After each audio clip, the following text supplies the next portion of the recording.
ఇద్దరు south stars మధ్య war జరుగుతోంది. నటి నయనతార, హీరో ధనుష్ మధ్య నిన్నటి వరకు సైలెంట్ గా జరిగిన వివాదం ఇప్పుడు నోటీసులు, పరువు నష్టం దావాలు వేసుకునే వరకు వెళ్ళింది. విఘ్నేష్ శివన్, నయనతారల వివాహ డాక్యుమెంటరీ నెట్ఫ్లిక్స్ లో విడుదలైంది. అందులో నానం రౌడీ పాటను ఉపయోగించినందుకు ధనుష్ నోటీస్ పంపారు.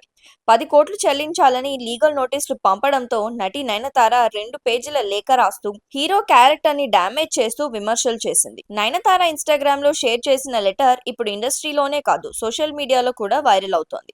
నటి నయనతార జీవితానికి సంబంధించిన కీలక సన్నివేశాలతో నెట్ఫ్లిక్స్ లో వెబ్ సిరీస్ రాబోతోంది. దీనికి సంబంధించి అందులో ధనుష్ యాక్ట్ చేసిన 3 సెకండ్ల ఫీడ్ వాడుకున్నందుకు రూ.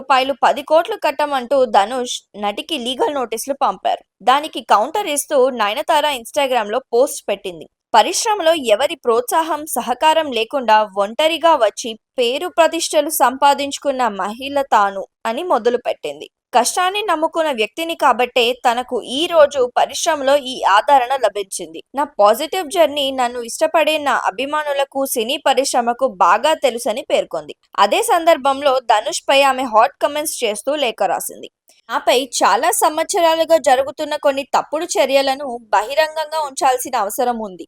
తండ్రి శ్రీ కస్తూరి రాజా సపోర్ట్తో great director brother mister K. Selvaraghavan దర్శకత్వంలో సినీ పరిశ్రమకు వచ్చి ప్రముఖ నటుడిగా పేరు తెచ్చుకున్న మీరు మీ చౌకబారు ప్రవర్తనను మార్చుకోమని హితవు పలికింది. తనకు పంపిన లీగల్ నోటీసుల తప్పును సరిదిద్దుకోమని సూచించింది నయనతార.